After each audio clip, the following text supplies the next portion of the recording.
जय हिंद साथियों, स्वागत है आपका self study classes Vishwamit Jain YouTube channel में। तो सभी साथियों वीडियो को एक बार लाइक कर देंगे। और ये रोज सेशन होता है दोस्तों अपना 9 बजे, है ना। अपन 9 बजे पढ़ते हैं बहुत ही बढ़िया मस्ती तरीके से। और आज हम दोस्तों ये अपना भक्ति काल का 9वां पार्ट है। इसके पहले हम भक्ति काल के 8 पार्ट पढ़ चुके हैं। और दोस्तों अगर आप यूके एलटी एग्जाम की तैयारी कर रहे हैं, पंजाब मास्टर कैडर की कर रहे हैं, या फिर टीजीटी, पीजीटी, जीआईसी और जूनियर टेट एग्जाम की तैयारी कर रहे हैं और आपका भी सब्जेक्ट हिंदी है, तो हिंदी में दोस्तों 100 नंबर के लिए आप इस न्यू बैच में जुड़ सकते हैं। इस न्यू बैच का जो स्टार्ट हो रहा है 25 तारीख से स्टार्ट हो रहा है। और दोस्तों आपको यहां पर 1200 रुपए फीस, 1200 रुपए फीस में आपके लिए दोस्तों हिंदी साहित्य, हिंदी व्याकरण टॉपिक वाइज टेस्ट आपको यहां पर बिल्कुल मिलेंगे। विस्तृत अध्ययन रहेगा, टिर की वीडियो आपको दिए जाएंगे, टिर की वीडियो ऐप पर रहेंगे, टॉपिक वाइज टेस्ट रहेगा, लाइव क्लासें भी रहेंगी। ठीक है, तो ये नंबर दिया है, नंबर से भी आप जानकारी ले सकते हो, संपर्क कर सकते हो। ठीक है, तो इस बैच से जुड़ने के लिए बहुत सारे स्टूडेंट जुड़े हुए हैं। आप भी जुड़ करके अपना अध्ययन बहुत अच्छा हिंदी साहित्य का बना सकते हैं। दोस्तों ट्रिक से पढ़ने का अंदाज ही कुछ और होता है। पढ़ने को तो पढ़ लेते हैं सब लोग, लेकिन दोस्तों याद करवाने का जो सिस्टम है सेल्फ स्टडी क्लासेस के पास, वो किसी के पास नहीं है ना। तो जिन भी साथियों को जुड़ना है वो जुड़ सकते हैं। वो दोस्तों वीडियो को एक बार लाइक जरूर करें जितने भी साथी आ चुके हैं। और स्टार्ट होता है आज का ये सेशन। ठीक है, तो दोस्तों कल हमने पढ़ लिया था, सूफी काव्य धारा अपना कंप्लीट हो गया था। अब हम राम काव्य धारा को यहां पर पढ़ने वाले हैं। राम काव्य धारा से संबंधित क्वेश्चन आज आपसे पूछे जाएंगे। राम काव्य धारा से संबंधित क्वेश्चनों को आपको बताना है। राम काव्य धारा में हम देखते हैं दोस्तों कि राम काव्य धारा में रामानंद के राम और कबीर के राम। रामानंद के राम सगुण राम थे और कबीर के जो राम थे वो निर्गुण राम थे, यानी कि निराकार राम थे, निराकार ब्रह्मा थे। यहीं से दोस्तों अपनी राम काव्य धारा की परंपरा की शुरुआत होती है। और राम काव्य धारा के प्रमुख कवि माने जाते हैं दोस्तों, कौन माने जाते हैं प्रमुख कवि? और इस राम काव्य धारा के जो प्रमुख कवि माने जाते हैं वो माने जाते हैं तुलसीदास। ठीक है, अब यहां पर आपको चयन करना है। सभी लोग आंसर बताएंगे। आज का जो आपका पहला प्रश्न है कि तुलसीदास विनय पत्रिका की भाषा, तुलसीदास की जो विनय पत्रिका थी उसकी भाषा क्या थी? भाषा आपको बताना है। भाषा आपसे पूछा गया है, 4 हैं। मैंने कई बार तुलसीदास जी के बारे में आपको बताया कि तुलसीदास, है ना, तुलसीदास दोस्तों एक बार अपन पढ़ते ना कि चित्रकूट के घाट पर भाई संतन की भीड़, तुलसीदास चंदन घिसे तिलक देत रघुवीर। और तुलसीदास की 12 प्रमाणिक रचनाएं मानी जाती हैं दोस्तों। 12 प्रमाणिक रचनाओं में विनय पत्रिका इनकी दोस्तों एक रचना है। और कई बार एग्जाम में क्वेश्चन पूछा गया कि विनय पत्रिका की भाषा क्या है? विनय पत्रिका की भाषा क्या है? तो उत्तर आपका चला जाता है ब्रज भाषा। ब्रज भाषा यानी कि आपका जो ए नंबर है वो बिल्कुल सही हो जाता। मैंने आपको कई बार बताया है कि जब तुलसीदास की बात आती है तो तुलसीदास की रचनाओं में जिन प्रमाणिक 12 जो रचनाएं इनकी मानी जाती हैं दोस्तों, इन 12 रचनाओं में अगर रचना में कहीं राम लिखा हो या फिर मंगल लिखा हो, ये राम और मंगल आए तो अवधी भाषा में उसकी रचना है, और राम और मंगल ना आए तो ब्रज भाषा लगा देना, है ना। तो याद रख लेना निशा जी, बहुत बढ़िया, सभी लोगों को बहुत अच्छे से ये चीज याद है। तो विनय पत्रिका की भाषा आपने आंखें बंद की और बोले सर ब्रज भाषा, क्योंकि विनय पत्रिका में कोई राम नहीं लिखा, कोई मंगल नहीं लिखा, इसलिए ब्रज भाषा बताया था सर ने। बोले सर ये अपन ने याद कर लिया। ठीक है, अब यहां पर आते हैं दोस्तों तुलसीदास के विनय पत्रिका की भाषा क्या है? ब्रज भाषा है। वैराग्य संदीपनी, है ना, कविता बली, गीता बली, दोहा बली, ये सभी इनकी ब्रज भाषा की रचनाएं मानी जाती हैं, है ना। तो तुलसीदास ने ब्रज भाषा में भी रचना की है, और कौन सी भाषा में रचना की है? अवधी भाषा में भी रचना की है। ये भी आपको याद रख लेना। और इन्होंने दोस्तों एक ग्रंथ, एक ऐसे महाकाव्य की रचना की थी दोस्तों, वो बहुत ही महत्वपूर्ण है। ठीक है, लोक मंगल की भावना के सर्वश्रेष्ठ कवि कौन है? ये आपको बताना है। उत्तर क्या हो जाएगा? मलिक मोहम्मद जायसी, तुलसीदास, केशवदास या फिर उस्मान? लोक मंगल की बताना है। उत्तर क्या हो जाएगा? लोक मंगल की भावना के सर्वश्रेष्ठ कवि हैं तो कौन है? कौन कवि माने जाते हैं? तो यहां पर लोक मंगल की भावना के सर्वश्रेष्ठ कवि बताना है, तो उत्तर आपका सही हो जाता है। क्या हो जाता है? तुलसीदास। लोक मंगल की भावना के सर्वश्रेष्ठ कवि हैं तुलसीदास, और उत्तर चला जाता है विकल्प नंबर बी की तरफ। ठीक है, बी नंबर आपका सही हो जाता है। लोक मंगल की भावना के सर्वश्रेष्ठ कवि तुलसीदास माने जाते हैं। रामचरित की रचना गोस्वामी तुलसीदास ने दोस्तों स्वांतः सुखाय के साथ लोकहित एवं लोक मंगल की भावना से इन्होंने की थी। और सबसे ज्यादा एक क्वेश्चन पूछा जाता है कि रामचंद्र शुक्ल सबसे ज्यादा किस ग्रंथ से प्रभावित थे? तो रामचंद्र शुक्ल रामचरितमानस से प्रभावित थे दोस्तों, ये भी आपको याद रख लेना। रामचंद्र शुक्ल का एक क्वेश्चन पूछा जाता है कि ये किससे सबसे ज्यादा प्रभावित थे, ऐसा क्वेश्चन आपका आता है। फिर आपको यहां पर आंसर बताना है। 4 विकल्प आपके सामने हैं, 4 में से आपको चयन करना है दोस्तों। उत्तर क्या हो जाएगा, यहां पर चयन करो कि केशव कवि ना जाई का कहिए। यहां पर लोक मंगल का हो गया, केशव कवि ना जाई का कहिए, इसका उत्तर आपको चयन करना है ना। देखत तब रचना विचित्र अति समझे मन ही मन रहिए कि रचेता कौन माने जाते हैं, इसके रचेता आपको चयन करना है। इसके रचेता कौन माने जाते? केशव कही ना जाई का कहिए। सभी लोग बताएंगे उत्तर इसका क्या हो जाएगा। सभी लोगों को आंसर फटाक से बताना है और इसका बिल्कुल सही आंसर हो जाता है दोस्तों केशव कही ना जाई का कहिए। एक बार क्या हुआ, केशवदास गए तुलसीदास जी के पास। केशवदास ने तुलसीदास जी से कहा कि तुलसीदास जी रामचरितमानस में इतना समय क्यों लगा दिया, 2 वर्ष 7 माह 26 दिन लगा दिया आपने। तो तुलसीदास जी बोले केशव कही ना जाए का कहिए, कही ना जाए का कहिए। कौन बोले? तुलसीदास बोले। तुलसीदास बोले तो दोस्तों आपका उत्तर हो जाएगा तुलसीदास, है ना। केशव कही ना जाए का कहिए, ऐसे आपको याद रख लेना है दोस्तों, है ना। अब आपने सोचा होगा कि दोस्तों केशवदास के बारे में अपन ने एक बना दी कहानी कि केशवदास तुलसीदास जी के पास गए और बोले तुलसीदास जी आपने ये क्या कर दिया, 2 वर्ष 7 माह और 26 दिन लगा दिए, है ना। तो दोस्तों ये आपको याद रख लेना है। और यहां पर आगे बढ़ते हैं, यहां पर आ जाते हैं। ये आपको बताना है ये जो है ये विनय पत्रिका किस भक्ति काव्य परंपरा की रचना है, ये आपको बताना है। 4 नंबर आपको बताना है। 4 नंबर का आंसर आप सभी लोग बताएंगे। विनय पत्रिका किस भक्ति काव्य परंपरा की रचना मानी जाती है? विनय पत्रिका के बारे में अभी अपन ने पढ़ा था। बोले सर विनय पत्रिका के बारे में तो हमने पढ़ा था कि विनय पत्रिका की भाषा थी ब्रज भाषा, ब्रज भाषा थी। कृष्ण भक्ति काव्य परंपरा, राम भक्ति काव्य परंपरा, निर्गुण काव्य परंपरा, या फिर दोस्तों ये सभी लोग बताएंगे। तो विनय पत्रिका किस भक्ति काव्य परंपरा की रचना मानी जाती है? 4 का उत्तर बताना है। ठीक है, सभी लोग अपनी पढ़ाई पर ध्यान अवश्य देंगे और दोस्तों ये पढ़ाई अपन को ही करना है ना, ये आपको बताना है। ठीक है, अब ये बताओ कि विनय पत्रिका किस भक्ति काव्य परंपरा की रचना है? तो यहां पर आपका सही उत्तर हो जाएगा राम भक्ति काव्य परंपरा की ये रचना मानी जाती है। बी नंबर अपना बिल्कुल सही हो जाता है। विनय पत्रिका राम भक्ति काव्य परंपरा की रचना है। विनय पत्रिका तुलसीदास द्वारा रचित काव्य है। इस काव्य में 279 छंद ब्रज भाषा में ये मानी जाती है, ये भी आपको याद रख लेना। ठीक है, अगला क्वेश्चन आपसे बताना है कि कवि केशवदास की कौन सी कृति अपने वर्ण विषय की अपेक्षा छंदों की विविधता में भटक गई लगती है?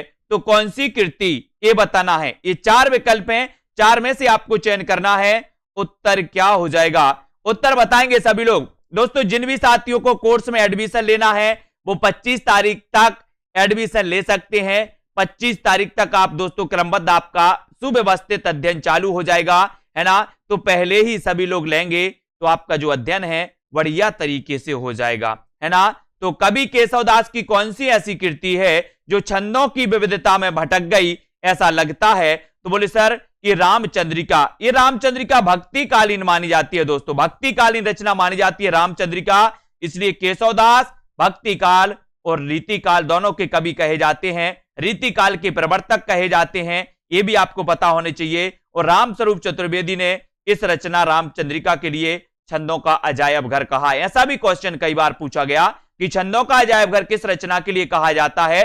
दोस्तों इसका रचना काल 1601 माना जाता है। 39 प्रकाश इसमें है, रामचरित पर आधारित है। और दोस्तों कहते हैं कि ये एक रात में रची गई रचना है रामचंद्रिका, ये भी आपको याद रख लेना है। और अवधी भाषा की बताना है कि शब्दावली को साहित्य की परिनिष्ठित शब्दावली बनाने का प्रथम श्रेय किन्हें दिया जाता है, किनको दिया जाता है, अवधी भाषा की शब्दावली को, यह बताना है कुरैशी जी। उत्तर क्या हो जाएगा प्रश्न क्रमांक 6 में, 6 का उत्तर सभी लोग बताएंगे। उत्तर क्या हो जाएगा, उत्तर सभी लोग बताएंगे।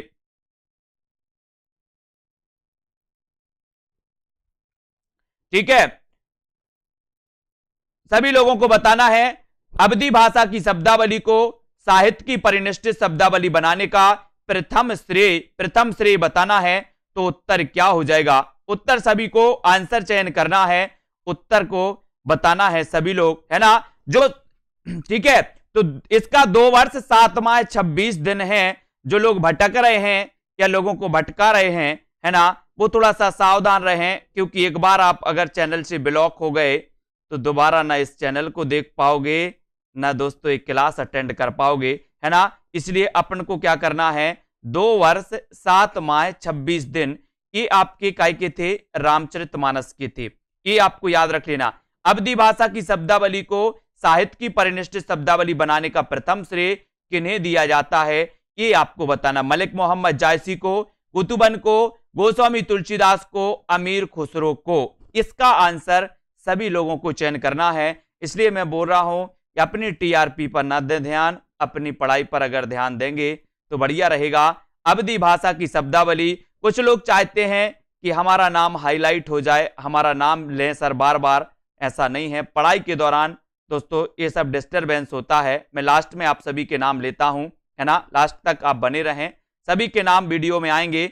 बीच बीच में अगर आप बोलेंगे कि सर मेरा नाम लो, या कुछ इस प्रकार की आप वो करेंगे, है ना। कुछ लोग तो नाम लेने के लिए क्या करते हैं कि सर वीडियो में आवाज नहीं आ रही है, अलग अलग के कमेंट आते हैं। ऐसा उद्देश्य किसी का नहीं होना चाहिए। जो पढ़ने आ रहे हैं वो पढ़ें, है ना, ठीक है। अब यहां पर आपको बताना है कि अवधी भाषा की शब्दावली को साहित्य की परिनिष्ठित शब्दावली बनाने का प्रथम श्रेय जो दिया जाता है वो किन्हें दिया जाता है, जल्दी से बताएं।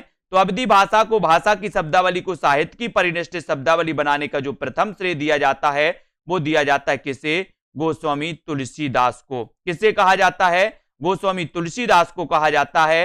तुलसीदास का मतलब ये जो श्रेय है वो तुलसीदास को जाता है, और सी आपका बिल्कुल सही हो जाएगा। ये आपको याद रख लेना है, ठीक है। अवधी भाषा की शब्दावली को साहित्य की परिनिष्ठित शब्दावली बनाने का प्रथम श्रेय गोस्वामी तुलसीदास को दिया जाता है। ये तुलसीदास जी के बारे में याद रख लेना कि तुलसीदास ने अवधी भाषा को भी अपनाया और तुलसीदास ने ब्रज भाषा को भी अपनाया, है ना। इनकी रचनाएं भी अपन ने पढ़ती हैं, रामचरितमानस अपन ने पढ़ा, पार्वती मंगल, जानकी मंगल, ये दोस्तों इनके खंड काव्य माने जाते हैं, पार्वती मंगल और जानकी मंगल, ठीक है। इनको भी याद रख लेना। अर्थ न धर्म काम रुचि, गति न चहो निर्बाण, जन्म जन्म रति राम पद, यह वरदान न आन। रामचरितमानस में यह आकांक्षा निम्न में से किसकी है, ये बताना, आकांक्षा बताना है। ये आकांक्षा किसकी थी कि अर्थ न धर्म न काम रुचि, गति न चहो निर्वाण, और जन्म जन्म रति राम पद, यह वरदान न आन। ये बताना है। इसका उत्तर क्या हो जाएगा, इसका बताना है कि ये किसकी आकांक्षा थी, किसकी इच्छा थी, ये भी आपको बताना है। किसकी इच्छा थी ये बताएं। और यहां पर अर्थ न धर्म न काम रुचि, इसके बारे में बताना है। और गति न चहो निर्वाण, जन्म जन्म रति राम पद, ये बताना। तो उत्तर आपका चला जाता है भरत, है ना। भरत भैया का नाम आप लोग जानते होंगे, है ना।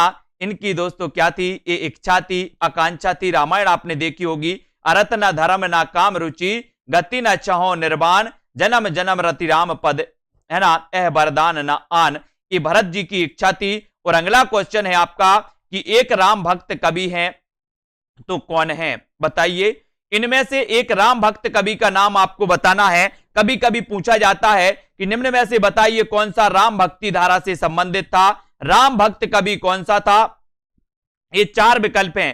कृष्णदास राम भक्त कवि थे, ध्रुवदास थे, नाभादास थे, या फिर श्री भट्ट थे। इनमें से आप चयन करोगे तब आपका उत्तर क्या हो जाएगा, उत्तर बताओ, उत्तर बताना है। और यहां पर एक राम भक्त कवि हैं तो वो राम भक्त कवि कौन है, ये भी आपको चयन करना। राम भक्त कवि के बारे में बताना है, राम भक्त कवि कौन है।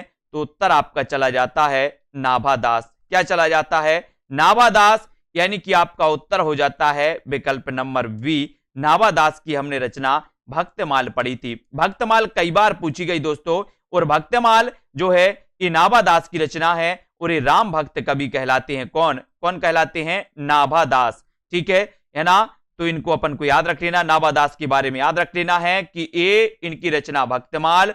और दोस्तों अगला क्वेश्चन यहां पर याद रख लेना है कि ये जो नाभादास तुलसीदास के समकालीन राम भक्त कवि थे, इनको भी याद रखना। ठीक है। और ये दोस्तों नाभादास ने 1585 ईस्वी में ब्रज भाषा में भक्तमाल की रचना की थी, ये भी आपको याद रखना। गोस्वामी तुलसीदास जी की कुल कृतियों में उत्तरकांड संबंधी वर्णन प्राप्त होते हैं।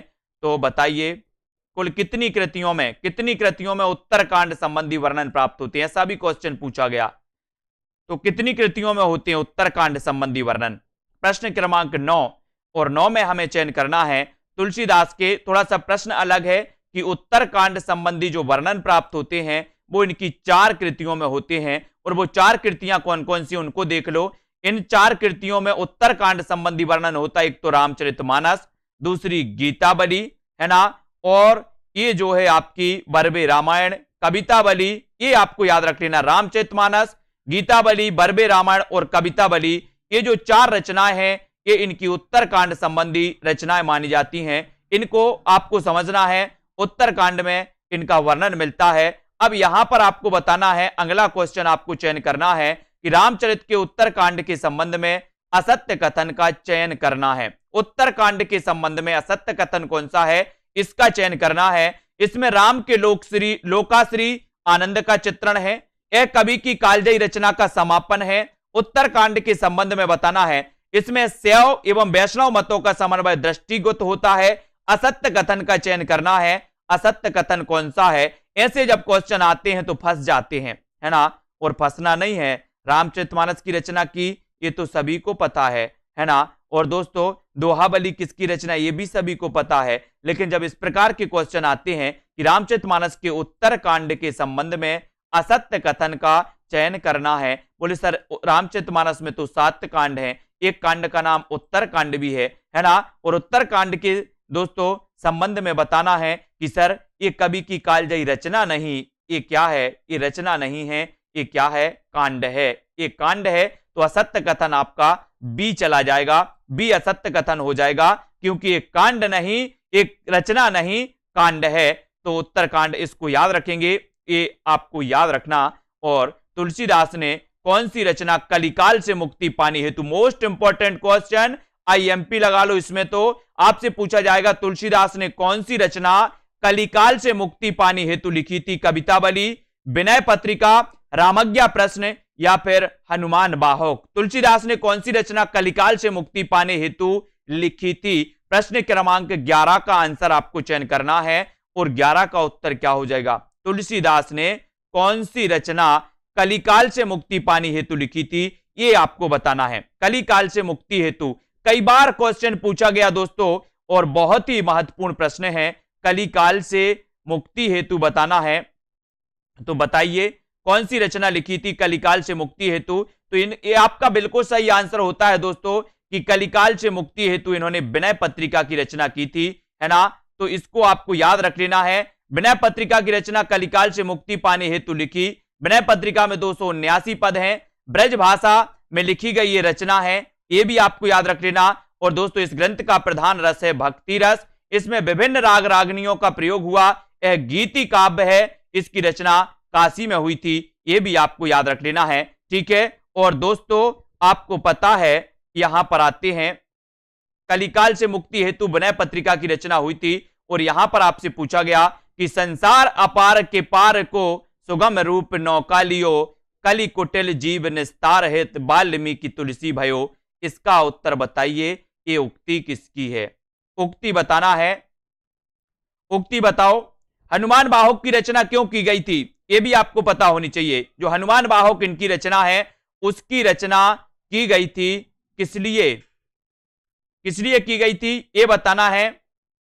हाँ बहुत बढ़िया, रोग से मुक्ति पाने के लिए इन्होंने की थी। नेहा जी बिल्कुल सही है ना। और संसार अपार के पार को सुगम रूप नौका लियो, और दोस्तों ये जो है कलि कुटिल जीव निस्तार हित वाल्मीकि तुलसी भयो, यह किसकी पंक्ति है? तो ये उक्ति नाभादास की है ना। संसार अपार के पार को सुगम रूप नौकालियो, कलि कुटिल जीव निस्तार हित वाल्मीकि तुलसी भयो, है ना। ये नाभादास जी की उक्ति मानी जाती है, नाभादास की पंक्ति मानी जाती है, ये आपको याद रख लेना है। बिल्कुल बाहुक पीड़ा हेतु इन्होंने हनुमान बाहुक की रचना की थी, है ना, निवारण हेतु उसके। और ये नाभादास आपका बिल्कुल सही है, नाभादास आपका सही हो जाएगा। संसार अपार कुपार सुगम रूप नौकालियो, कलि कुटिल जीव निस्तार हित वाल्मीकि तुलसी भयो, यह नाभादास की उक्ति है। नाभादास ने भक्तमाल की रचना की और जिसमें 200 कवियों का जीवन वृत्त और उनकी भक्ति में महिमा सूचक बातों को 316 छप्पयों में लिखा गया। ये याद रख लेना, ये जो भक्तमाल है ये जीवन वृत्त से कहा जाता है दोस्तों, है ना, ये भी याद रख लेना। रामचरितमानस में बीभत्स रस का प्रयोग किन कांडों में मिलता? बहुत बढ़िया प्रश्न है। रामचरितमानस के कांड भी आपको क्रमबद्ध याद होनी चाहिए। कई बार मैंने आपको याद करवाए हैं, ट्रिक भी इनकी बताई है कांड को याद करने की। ये 7 कांड जो हैं कई बार पूछे जाते हैं कि इनको क्रमबद्ध कीजिए। 7 कांड क्रम से कौन कौन से हैं, है ना। और बीभत्स रस का प्रयोग किन कांडों में मिलता है, ये क्वेश्चन आपसे पूछा गया, तो उत्तर क्या हो जाएगा यहां पर? अरण्य कांड में मिलता है, सुंदर कांड में मिलता है, या फिर दोस्तों बाल कांड में मिलता है। तो ये तो बिल्कुल सही बात है, बीभत्स रस। बीभत्स रस का स्थायी भाव क्या है ये भी आपको बताना है। बीभत्स रस का स्थायी भाव क्या है ये भी जल्दी से बता दो। और बीभत्स रस का किन कांडों में दोस्तों प्रयोग मिलता है? तो वो कांड है अरण्य और लंका कांड।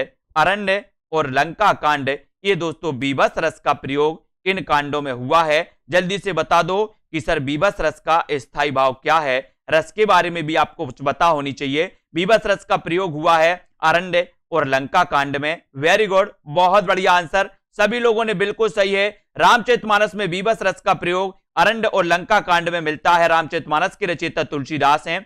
कुल 7 कांड हैं, जिनमें से सबसे पहले बाल कांड, अयोध्या, अरण्य, किष्किंधा कांड, सुंदर कांड और लंका, और सबसे लास्ट वाला जो है वो उत्तर कांड माना जाता है। ठीक है, तो ये क्वेश्चन तो सभी को पता है, उत्तर कांड भी आपको पता होनी चाहिए। ये सारे कांड बिल्कुल सही आंसर आया। जुगुप्सा आपका बिल्कुल सही होगा। और जब लंका में दोस्तों लंका में जब अपन देख रहे थे कि युद्ध चल रहा था और वहां पर मार काट मची थी, लाशें डली थी, बहुत सारी चीजें थी, है ना। ये जुगुप्सा के भाव उत्पन्न यहां पर होते हैं, है ना। और दोस्तों सीता को प्रधानता देकर लिखा गया काव्य सीतायन की रचयिता कौन है? सीतायन के रचयिता बताना है। उत्तर क्या हो जाएगा यहां पर? सीता को प्रधानता देकर लिखा गया काव्य सीतायन के रचयिता कौन माने जाते हैं? नाभादास, है ना, पोलंकी राम मूर्ति, जानकी रसिक शरण, राम प्रिया शरणदास। तो यहां पर सीता को प्रधानता देकर लिखा गया जो काव्य है सीतायन, सीतायन के रचयिता कौन है? तो रचयिता है राम प्रिया शरणदास, राम प्रिया शरणदास। और उत्तर आपका डी की तरफ चला जाता है, डी, है ना। सीता एन राम की, बोले सर सीता की बात हुई है, ये तो राम की प्रिया थी, है ना, राम की प्रिया थी। तो राम प्रिया शरणदास, राम प्रिया शरणदास सीतायन के रचनाकार माने जाते हैं, जिनमें सीता को प्रधानता देकर ये लिखा गया काव्य माना जाता है। ठीक है, इसको याद रखेंगे। भक्तमाल के रचयिता नाभादास के गुरु का नाम बताना है। नाभादास के गुरु का नाम क्या था, ये उसका सही उत्तर बताओ। भक्तमाल के रचयिता नाभादास के गुरु का नाम बताना है। कौन थे नाभादास के गुरु? नरहरिदास थे, वल्लभाचार्य थे, विठलनाथ थे, या फिर अग्रदास थे? भक्तमाल के रचयिता नाभादास के गुरु भक्तमाल जीवन वृत्त कहा जाता है, ये भी आपको पता है। इसके रचयिता नाभादास हैं, ये भी आपको पता है। कई बार रचना पूछी गई और बोले भक्तमाल के जो रचयिता नाभादास के गुरु का नाम पूछना है तो याद रख लेना, बोले सर भक्त अग्र कहीं नहीं जाना चाहिए, भक्तों को अग्र कहीं नहीं जाना चाहिए। इनकी एक रचना है ध्यान मंजरी। कौन सी है? ध्यान मंजरी। किसकी? अग्रदास की। अग्रदास की रचना ध्यान मंजरी और भक्त नाभादास की रचना भक्तमाल। नाभादास की भक्तमाल, अग्रदास की ध्यान मंजरी, है ना। नाभादास के गुरु का नाम अग्रदास, इनको याद रखना है। ठीक है, और दोस्तों ये नाभादास, इसको भी याद रखेंगे। ठीक है, और अग्रदास की रचना का नाम क्या था? ध्यान मंजरी। बोले ध्यान अग्र नहीं जाना चाहिए, ध्यान अग्र नहीं जाना चाहिए, ध्यान कहां रहना चाहिए, क्लास में रहना चाहिए, अग्र नहीं, ध्यान अग्र नहीं जाना चाहिए। तो ध्यान से ध्यान मंजरी और अग्र से अग्रदास, है ना। तो ध्यान मंजरी अग्रदास की रचना। अब आपको बताना है कि जो राम भक्ति काव्य की विशेषता नहीं है उसको बताइए। राम भक्ति काव्य की विशेषता कौन सी नहीं है? दोस्तों हमने बिल्कुल शुरुआत से पढ़ना स्टार्ट किया था भक्ति धारा को, कि भक्ति धारा जो वैष्णव भक्ति की धारा प्रवाहित हुई थी वो आलवार भक्तों से शुरू हुई। आलवार भक्तों का सपोर्ट किया चार आचार्यों ने। चार आचार्यों में हमने देखा था दोस्तों वल्लभाचार्य थे, निम्बार्काचार्य थे, रामानुजाचार्य थे। इन चार आचार्यों ने दोस्तों क्या किया, सपोर्ट किया आलवार भक्तों का, और आलवार भक्तों का जब सपोर्ट किया तो आगे बढ़ते हैं, है ना। अब आपको बताना है उत्तर क्या हो जाएगा। विकल्पों में से जो राम भक्ति काव्य की विशेषता नहीं है उसे छांटना है ना। निम्नलिखित विकल्पों में से जो राम भक्ति काव्य की विशेषता नहीं है उसे छांटिए। विष्णु के अवतार रूप में राम का वर्णन, लोक मंगल एवं समन्वय भावना का प्रतिपादन, असद पर सद्वृत्तियों की विजय, या कृष्ण की विविध लीलाओं का गायन। तो यहां पर आपको बताना है कि राम भक्ति काव्य की विशेषता नहीं है, उसे छांटिए। तो नहीं है, इसको छांटना है। कौन सी नहीं है? विष्णु के अवतार रूप में राम का वर्णन है, ये तो बिल्कुल सही है। लोक मंगल एवं समन्वय भावना का प्रतिपादन है, ये भी सही है। असद पर सद्वृत्तियों की विजय है, ये भी सही है ना। कृष्ण की विविध लीलाओं का गायन राम भक्ति काव्य में नहीं होता। कृष्ण की विविध लीलाओं का वर्णन कृष्ण भक्ति काव्य में होता है। ये दोस्तों राम भक्ति काव्य की विशेषता नहीं है, ये आपको याद रख लेना, ठीक है। तो ये डी नंबर आपका बिल्कुल सही है। कृष्ण की विविध लीलाओं का गायन राम भक्ति काव्य की विशेषता नहीं है, बल्कि यह कृष्ण भक्ति काव्य की विशेषता मानी जाती है। इसको आपको याद रख लेना, ठीक है। कृष्ण भक्ति काव्य की विशेषता होती है कृष्ण की विविध लीलाओं का वर्णन, और कृष्ण को दोस्तों विष्णु का अवतार माना गया काय में, कृष्ण भक्ति शाखा में। राम को विष्णु का अवतार माना गया राम भक्ति शाखा में। यहां अवतारवाद चलता है, और दोस्तों निर्गुण शाखा में अवतारवाद नहीं होता। निर्गुण शाखा तो निराकार ब्रह्मा की पूजा करता है, निराकार ब्रह्मा को मानता है ना। कणकण में भगवान की दोस्तों क्या मानता है, कणकण में भगवान को विराजमान मानता है ना। और दोस्तों राम कथा पर आधारित तुलसीदास के महाकाव्य का क्या नाम है, ये आपको बताना है। राम कथा पर आधारित तुलसीदास के महाकाव्य का क्या नाम है? भरत मिलाप है, या फिर दोस्तों रामचरितमानस, या राम रक्षा स्रोत, या फिर रामचंद्रिका। 17 का आंसर राम कथा पर आधारित तुलसीदास के महाकाव्य का नाम क्या है? दोस्तों केवल बोले सर कई बार आपने पढ़ाया, रामचरितमानस की तो कई बार आपने बताया कि सर 1574 में इसकी रचना हो जाती है रामचरितमानस की, है ना। और रामचरितमानस की रचनाकार तुलसीदास माने जाते हैं। ये दोस्तों महाकाव्य माना जाता है, अवधी भाषा का महाकाव्य माना जाता है। राम काव्य पर दोस्तों ये प्रथम महाकाव्य भी माना जाता है हिंदी में, ये भी आपको याद रख लेना है। और दोस्तों इसके पहले अपभ्रंश में राम काव्य पर आधारित पयुमचर्यु लिखा गया था। और पयुमचर्यु किसने लिखा था? तो बोले सर पयुमचर्यु लिखा था स्वयंभू ने, जिसे जैन रामायण भी इसे कहा जाता है। और दोस्तों आपको पता है कि इस पयुमचर्यु में बताया गया कि सीता, एक क्वेश्चन पूछा जाता है निम्न में से बताइए किस ग्रंथ में ये बताया गया, है ना, किस धर्म में ये बताया गया कि सीता ने दोस्तों अग्नि परीक्षा के बाद जैन धर्म में दीक्षा ली थी, ऐसा बताया गया जैन रामायण में। यह भी क्वेश्चन कई बार आया है। और राम कथा पर आधारित तुलसीदास के महाकाव्य का नाम क्या था? तो रामचरितमानस। और दोस्तों साकेत भी हम पढ़ते हैं, साकेत जिसमें 12 सर्ग है, मैथिली शरण गुप्त का ये महाकाव्य, ये भी राम काव्य पर आधारित महाकाव्य माना जाता है। कौन सा? साकेत। तो तुलसीदास का ये रामचरितमानस हिंदी में राम ग्रंथ पर प्रथम महाकाव्य माना जाता है, राम काव्य पर आधारित। ये भी आपको याद रख लेना।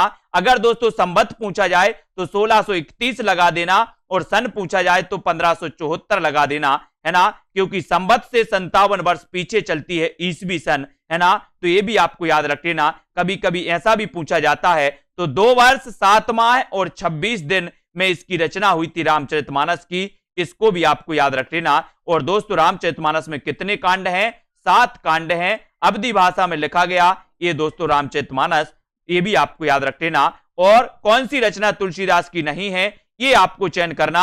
और रामचरितमानस को सबसे पहले किसे सुनाया गया था? किसे सुनाया था तुलसीदास ने? तो आपका उत्तर हो जाता है रस खान को। किसे सुनाया गया था? रस खान को सुनाया था। ये भी आपको याद रख लेना है। और अगला क्वेश्चन है कि कौन सी रचना तुलसी की नहीं है, ये बताइए। तुलसी की रचना कौन सी नहीं है। तो आप लोगों को ये चीजें तो रटी हुई हैं, ये चीजें तो आपको पता ही है कि सर तुलसीदास की नहीं है। अगर आपने पूछा है तो यहां पर अपन ने कई बार पढ़ा, कवितावली, विनय पत्रिका, गीतावली, ये सभी ब्रज भाषा में लिखी गई और ये तीनों ही रचनाएं तुलसीदास की हैं। लेकिन ये रामचंद्रिका की बात करें तो ये रामचंद्रिका दोस्तों 1601 की रचना है। तो ये रचना किसकी है? ये केशव दास की है। ये दोस्तों छंदों का अजायब घर इसे कहा जाता है। किसने कहा है? रामस्वरूप चतुर्वेदी ने इसे कहा है छंदों का अजायब घर। किसको? रामचंद्रिका को, है ना। गीतावली, कवितावली, विनय पत्रिका ये ब्रज भाषा में रचित हैं और मैंने कई बार आपको बताया है कि जिसमें राम आए और मंगल आए वो अवधि, और जिसमें राम और मंगल ना आए तुलसीदास की रचनाओं में वो ब्रज भाषा। ठीक है। रामचरितमानस किस भाषा में लिखी गई? तो ये क्वेश्चन भी कई बार आया है। एक बार दोस्तों जब हम चीजें पढ़ लेते हैं तो बहुत सारी चीजें अपनी कंप्लीट हो जाती हैं। रामचरितमानस की भाषा आपसे पूछ लिया गया तो बोले सर इतनी बार मैंने पढ़ लिया है रामचरितमानस के बारे में कि संवत 1631 या सन 1574 इसका रचना काल, है ना। और दोस्तों रामचरितमानस में कि अवधी भाषा में इसकी भाषा अगर आपसे पूछ ली जाए तो अवधी लगा देना। क्या लगा देना? अवधी लगा देना। और सी नंबर आपका बिल्कुल सही हो जाता है, अवधी। और इसके 7 कांडों की बात होती है तो सबसे पहले बाल कांड, अयोध्या कांड, अरण्य कांड, किष्किंधा, सुंदर लंका और उत्तर कांड। ये 7 कांड आपको याद होनी चाहिए, क्रमबद्ध याद होनी चाहिए। लोकनायक वही हो सकता है जो समन्वय करने का अपार धैर्य लेकर आया हो। उनका सारा काव्य समन्वय की विराट चेष्टा है। ये कथन बताना है, ये कथन तुलसीदास के संबंध में किसने लिखा, इसका उत्तर आपको बताना है कि लोकनायक वही हो सकता है जो समन्वय करने का अपार धैर्य लेकर आए हो। उनका सारा काव्य समन्वय की विराट चेष्टा है। ये जो बताना है कि ये तुलसीदास के संबंध में कथन किसका है, उत्तर क्या हो जाता है? उत्तर बताइए, सभी लोग बताना है ना। प्रश्न क्रमांक 20 का आंसर बताना है और 20 का जैसे ही आंसर आपके पास पहुंचता है तो बोले सर ये समन्वय की विराट चेष्टा, उनका सारा काव्य, तुलसी का सारा काव्य समन्वय की विराट चेष्टा है। ये जो कथन है ये हजारी प्रसाद द्विवेदी का है। किसका है? हजारी प्रसाद द्विवेदी। ये वही हजारी प्रसाद द्विवेदी हैं दोस्तों जिन्होंने हिंदी साहित्य के आदि काल को, हिंदी साहित्य के आरंभिक काल को, हिंदी साहित्य के प्रारंभिक काल को आदि काल की संज्ञा दी थी। किसने? है ना, हजारी प्रसाद द्विवेदी ने। हिंदी साहित्य का उद्भव, हिंदी साहित्य का दोस्तों आदिकाल, हिंदी साहित्य की भूमिका, इनके ग्रंथ माने जाते, ऐतिहासिक ग्रंथ माने जाते। किसके? हजारी प्रसाद द्विवेदी के। इनको आपको बहुत अच्छे से याद रख लेना है। और अगला क्वेश्चन यहां पर देखते हैं। इनकी आलोचनात्मक रचनाएं दोस्तों, सूर साहित्य, हिंदी साहित्य की भूमिका, कबीर, हिंदी साहित्य का आदिकार, कालिदास की लालित योजना, ये इनकी आलोचनात्मक रचनाएं मानी जाती हैं। ऐतिहासिक रचनाएं भी मानी जाती हैं। अब आपको अगला क्वेश्चन यहां पर बताना है। गोद लिए हुलसी फिरे तुलसी सो सुत होए, यह पंक्ति इनमें से किस कवि की है? गोद लिए हुलसी फिरे तुलसी सो सुत होए, ये पंक्ति बताना है। अब यहां पर तुलसी आ गया तो आप ऐसा नहीं समझना कि ये पंक्ति तुलसीदास की होगी। अब तुलसी के बारे में ये पंक्ति तुलसी तो नहीं कह सकते, किसी और ने कहा होगा, तो तुलसीदास तो कट जाता है, ऑप्शन में भी नहीं है ना। तो यहां पर आपको बताना है कि गोद लिए हुलसी फिरे तुलसी सो सुत होए, ये पंक्ति किसकी है? ये पंक्ति आपसे पूछी गई और आपका बिल्कुल सही उत्तर हो जाता है रहीमदास। क्या हो जाता है? रहीमदास ने दोस्तों क्या कहा था कि गोद लिए हुलसी फिरे तुलसी सो सुत होए, तुलसी सो सुत होए। इनको याद रखेंगे। तुलसीदास के परम स्नेही मित्रों में रहीमदास थे। कहा जाता है कि तुलसीदास जी एक पंक्ति लिखकर रहीम के पास भेजा, जिसको रहीमदास ने इस प्रकार पूर्ण करके तुलसी के पास भेजा कि सुरतीय नरतीय नांगतीय सब चाहत अस होए, तुलसीदास, है ना, गोद लिए हुलसी फिरे तुलसी सो सुत होए। ये पंक्ति इन्होंने दोस्तों भेजी थी। किसने? रहीमदास ने, है ना। नरतीय नांगतीय, सुरतीय नरतीय नांगतीय सब चाहत अस होए, है ना, तुलसी, ठीक है, गोद लिए हुलसी फिरे तुलसी सो सुत होए। ये पंक्ति इन्होंने कही थी रहीमदास ने। इनको हमें बहुत अच्छे से याद करना है। अगला क्वेश्चन आपसे पूछा जाता है यहां पर कि स्वामी अग्रदास किस काव्यधारा के कवि थे? अग्रदास, नाभादास के गुरु का नाम अग्रदास, ध्यान मंजरी जिसकी रचना है अग्रदास की, ये आपको बताना है। तो स्वामी अग्रदास किस काव्यधारा के कवि माने जाते हैं? निर्गुण संत काव्यधारा के, प्रेमाश्रय काव्यधारा के, कृष्ण भक्ति काव्यधारा के, या फिर दोस्तों राम भक्ति काव्यधारा के। स्वामी अग्रदास किस काव्यधारा के कवि हैं, ये आपको चयन करना है, उत्तर आपको चयन बताना है, उत्तर आपको लिखना है।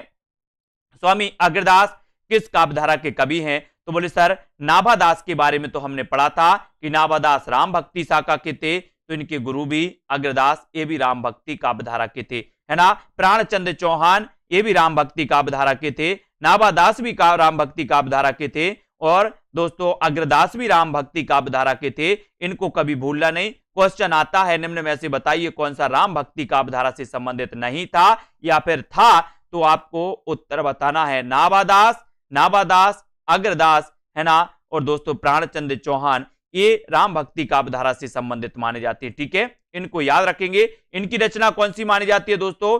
ध्यान मंजरी, ये याद रखेंगे। राम ध्यान मंजरी, ध्यान मंजरी और राम ध्यान मंजरी। कुंडलियां अष्टयाम या रामअष्टयाम, रामअष्टयाम भी इनकी रचना है, इसको याद रखेंगे। रूपकों का बादशाह किसे कहा जाता है?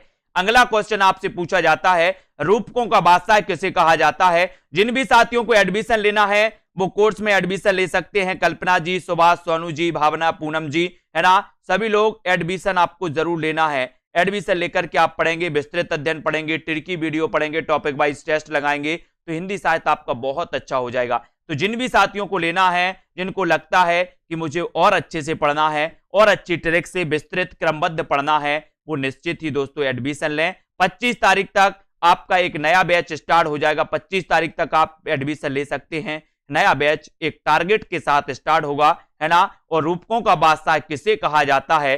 तो रूपकों का बादशाह है तुलसीदास, है ना।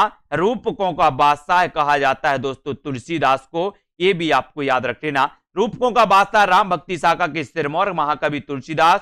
तुलसीदास ने कुल दोस्तों 12 इनकी प्रमाणिक रचनाएं मानी जाती, जिसमें 6 ब्रजभाषा में, 6 अवधि में लिखी गई। तुलसीदास द्वारा लिखित महाकाव्य रामचरितमानस अवधि भाषा में लिखा गया, ये भी याद रख लेना। 7 कांड ये माने जाते हैं दोस्तों। और गोस्वामी जी के पिता का नाम क्या था? ये भी आपको याद रख लेना। गोस्वामी जी के पिता का नाम क्या था? ये आपको बताना है। तुलसीदास जी के पिता का नाम क्या था? और दोस्तों हम कई बार पढ़ते हैं कि तुलसीदास जी के पिता का नाम आपको बताना है ना। इनकी माता का नाम तो हुलसी था। तुलसी गोद लिए हुलसी फिरे, तुलसी सो सुत होए। तो हुलसी इनकी माता का नाम था, इनके पिता का नाम था आत्माराम। क्या था? आत्माराम। और आपको पता है आत्माराम एक दोस्तों ऐसे लेखक हुए हैं जिनका एक आत्माराम उपनाम था, तो वो था बाल मुकुंद गुप्त। बाल मुकुंद गुप्त ने महावीर प्रसाद द्विवेदी पर कटाक्ष लिखा था, है ना, एक लेख लिखा था आत्माराम नाम से लिखा था। किसने? बाल मुकुंद गुप्त ने। तो कभी आपसे पूछा जाए कि आत्माराम किसका उपनाम था, तो आत्माराम उपनाम था बाल मुकुंद गुप्त का, ये भी आपको याद रख लेना है ना। और अल हयत नाम से फिर महावीर प्रसाद द्विवेदी ने भी एक लेख लिखा था, है ना, आत्माराम के नाम पर, तो ये भी आपको याद रख लेना। और गोविंद मिश्र ने भी दोस्तों लिखा था आत्माराम की टेंटें नाम से दोस्तों महावीर प्रसाद द्विवेदी का पक्ष इन्होंने लिया था, तो इसको भी आपको याद रख लेना है। ठीक है, तुलसीदास के पिता का नाम था आत्माराम दुबे, माता का नाम था हुलसी, इनकी पत्नी का नाम था रत्नावली, है ना। गोस्वामी तुलसीदास के दीक्षा गुरु थे नरहयानंद, है ना। नरहयानंद के गुरु का नाम था रामानंद, यानी कि रामानंद की परंपरा में ही कौन हुए हैं? तुलसीदास। अपन ने पढ़ा था कि रामानंद के 12 शिष्यों में नरहयानंद का नाम भी आता है, और दोस्तों नरहरिदास भी जिन्हें कहा जाता है। ठीक है, तो इनको भी आपको याद रख लेना। नरहयानंद जो है ये इनके शिष्य थे कौन? तुलसीदास। दीक्षा गुरु थे, शिक्षा गुरु शेष सनातन थे। शिक्षा गुरु इनके कौन थे? शेष सनातन थे। दीक्षा गुरु नरहयानंद थे। और दोस्तों इनका बांदा जिले के राजापुर नामक गांव में इनका जन्म हुआ था। किसका? तुलसीदास का। इनको भी आपको याद रख लेना। रामानंद ने किस पुस्तक में अपनी पूरी गुरु परंपरा का उल्लेख किया है? तो किस पुस्तक में किया है, ये आपको चयन करना है यहां पर। रामानंद अपन पढ़ते ना कि भक्ति द्रविण उपजी, है ना, कल्लू अलहैत। हाँ बिल्कुल, बहुत बढ़िया। तो ये रामानंद की किस पुस्तक में अपनी पूरी गुरु परंपरा का उल्लेख किया है? तो वो किया है दोस्तों किसमें? रामार्चन पद्धति इस नाम से किया है। रामानंद की किस पुस्तक में अपनी पूरी गुरु परंपरा का उल्लेख किया है? तो रामानंद की एक पुस्तक थी, कौन कौन सी थी दोस्तों? रामार्चन पद्धति। कौन सी थी? रामार्चन पद्धति थी, ये रामानंद जी की थी। और इसमें इन्होंने अपनी पूरी गुरु परंपरा का उल्लेख किया है, उल्लेख, इसको याद रख लेना। इनकी रचनाओं में दोस्तों अपने कौन माने जाते हैं? इनकी रचनाओं में राम रक्षा स्त्रोत माने जाती हैं, योग चिंतामणि, आनंद भाष्य भी है, ठीक है, ये भी आपको याद रख लेना। अणुभाष्य किसकी रचना है? अणुभाष्य बताइए जल्दी, अणुभाष्य के रचनाकार कौन है? आनंद भाष्य आपने पढ़ लिया, रामानंद की रचना है। अणुभाष्य किसकी है? रामावत संप्रदाय के प्रवर्तक माने जाते हैं दोस्तों रामानंद, रामावत संप्रदाय के प्रवर्तक हैं। और दोस्तों योग चिंतामणि, राम रक्षा स्रोत, आनंद भाष्य, इनको आपको याद रख लेना। अणुभाष्य के रचनाकार कौन है? ये आपको चयन करना है। अणुभाष्य के रचनाकार कौन माने जाते हैं? उत्तर क्या हो जाएगा? उत्तर बताइए। अष्टयाम नामक पुस्तक में किसकी दिनचर्या का वर्णन है? ये भी बता दो। तो अष्टयाम में दोस्तों राम की दिनचर्या की वर्णन है। अष्टयाम के रचनाकार दोस्तों नाभादास माने जाते हैं, ये भी आपको रामादास ने इसकी रचना की थी, है ना। कभी कभी आपको अग्रदास रामाष्टयाम भी मिल जाएगा, अग्रदास की रचना, है ना। और नाभादास ने इसकी अष्टयाम की, भक्तमाल की इसकी रचना की थी।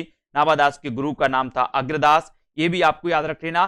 सभी लोग लाइक जरूर कर देना। ये सेशन अपना रोज इसी तरह निरंतर 9 बजे चलता है ना। इस सेशन से जुड़े, सुबह 9:30 बजे एक वीडियो आता है, वो भी आप लोग देखें। शाम को रात्रि 8 बजे भी एक दोस्तों व्याकरण से संबंधित वीडियो आता है, उसको भी आप देख सकते हैं। और जिसको भी क्रमबद्ध अध्ययन करना है, क्रमबद्ध दोस्तों कोर्स में आपको एडमिशन लेना है और आपको बहुत अच्छे से पढ़ना है, उसको भी आप पढ़ सकते हैं। उसको भी दोस्तों आपको कोर्स में एडमिशन लेना है, जिसकी फीस रखी गई है मात्र 1200। आपको 4000 5000 नहीं देना है। एक ही कोर्स में आपका टीजीटी भी होगा, एक ही कोर्स में दोस्तों आपका पीजीटी के लिए भी उपयोगी होगा, जीआईसी के लिए उपयोगी होगा, और वही आपका जूनियर टेट के लिए भी उपयोगी होगा। यानी कि 4 एग्जाम की अगर आप तैयारी कर रहे हो तो आपके लिए मात्र 1200 रुपए में दोस्तों ये हो जाएगा। ये आप चयन कर सकते हो, इसका आप बता सकते हो, एडमिशन ले सकते हो। 3000 प्रश्नों की टेस्ट सीरीज मात्र दोस्तों ये आपकी 500 रुपए में है। 3000 प्रश्नों की टेस्ट सीरीज,